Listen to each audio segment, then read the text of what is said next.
Hello and welcome to another edition of Motor Cars Enthusiasts. Right off the bat on the old show today, let's talk about Volkswagen, but not all that doom and gloom like it's been talked about over the past several months. Let's talk about some good news, including this machine, the brand new Golf GTI Clubsport S.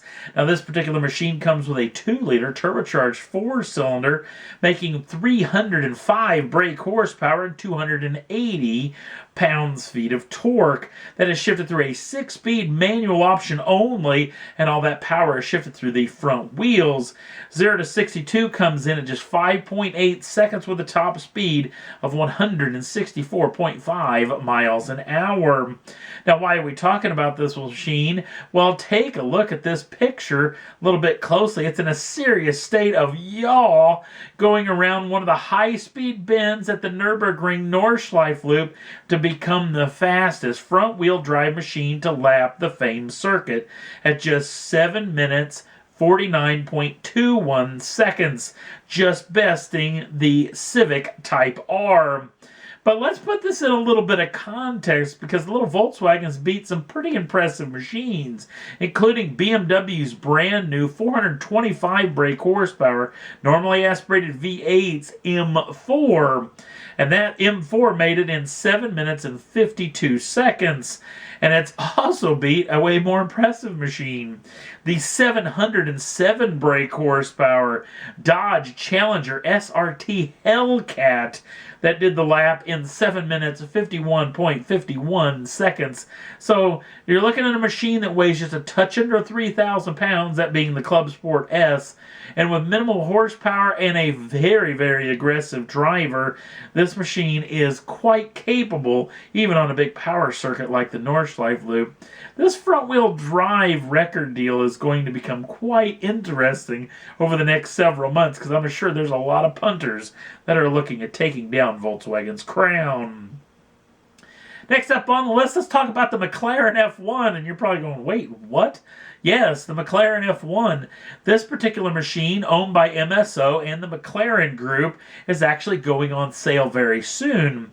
This vehicle is number 069 in the 106 that were built. Only 64 of these vehicles were built as road cars, and this was only one of 6 machines that were actually built in the year of 1998. This vehicle obviously comes with a 6.1 liter BMW source, normally aspirated V12, making 627 brake horsepower and 478 pounds-feet of torque. That is shifted through a 6-speed manual transmission. 0 to 62 comes in at just 3.2 seconds with a top speed of 242.8 miles an hour.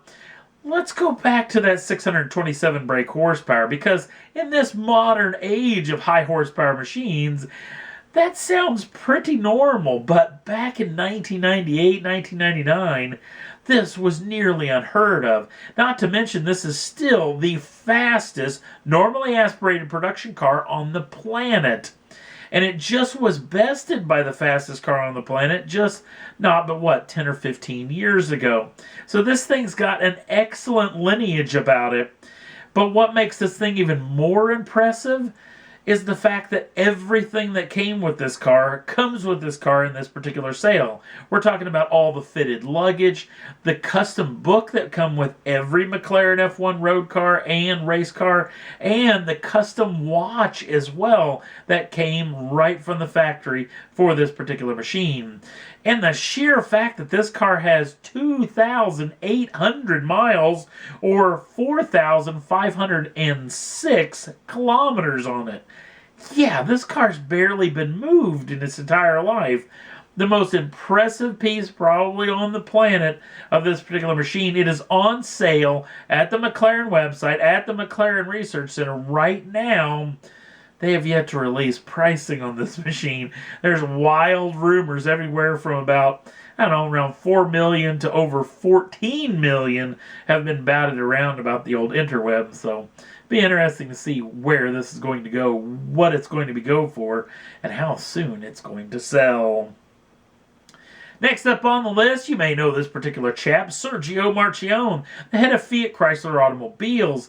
Well, he actually became chairman of Ferrari several years ago when he kind of pushed out Luca Di Montezemolo.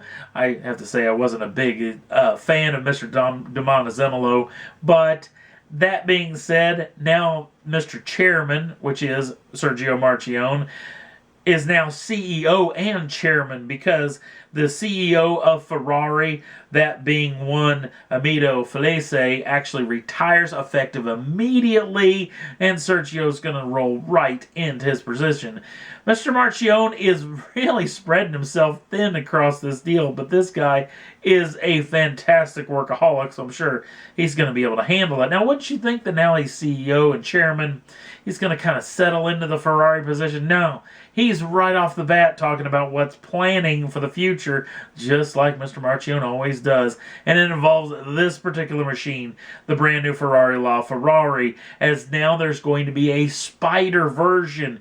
And apparently this Spyder convertible version is going to be built in very, very limited numbers with a very, very limited price tag. So, talking about within the next couple of years, we're going to get a concept piece. So, cannot wait to see the drop top of LaFerrari. And then last up on the list, you may recognize this young chap, German-born Formula One race car driver. I think he actually calls himself from Monaco, though. That being said, Mr. Nico Rosberg. Mr. Rosberg at the Russian Grand Prix just last weekend set a milestone and put himself in some real rarefied air. In fact, one of the winningest Formula One drivers to have never won a championship is having one of his best race seasons to date. And in fact, this now 7-time in a row Formula One race winner, in fact, half of his wins now, almost half of them, have come in just this 7-span period. Now, Mr. Rosberg has put himself in some rarefied air, like I said before, because only 3 other drivers other than him have done this feat, including Sebastian Vettel in the big Red Bull days, the great Michael Schumacher back in the Ferrari days, and then way, way back in the days, Alberto Ascari is actually a 7-time in a row Formula One winner. In fact, Ascari and Rosberg have both done it in seasons, in the back half of one season, the beginning part of the other season. Mr. Schumacher and Mr. Vettel did it inside one season alone, so... Now, Mr. Rosberg has kind of been living in the shadows of his much-famed 3-time champion teammate, but that 3-time champion teammate, that being Lewis Hamilton, has kind of fallen on hard times, had some rough times over the past several races. Mr. Rosberg is in the catbird seat to win a Formula One race. Big congrats to Mr. Rosberg from all of us at Motor Cars. Not to mention an interesting little tidbit from the Russian Grand Prix. The head of Russia, Vladimir Putin, was at the event, showed up late as usual, and then was actually in the driver's room when the drivers were getting ready to go out on podium. Said an interesting thing to Mr. Rosberg through a translator. Nice job, if you want to call it a job, which Mr. Rosberg, I think, took it in stride, but I'm assuming he was probably a little bit fuming from the remark. And that's all there was that I thought was worth talking about for this edition of Motor Cars Enthusiasts. If you want to jump on over to the Facebook page, links down in the show notes. Don't forget to like us over there. We'd also like to subscribe to the channel. You can do so at any time and get the first dibs on the brand new shows as soon as they come out. Thanks for watching. We'll see you again real soon.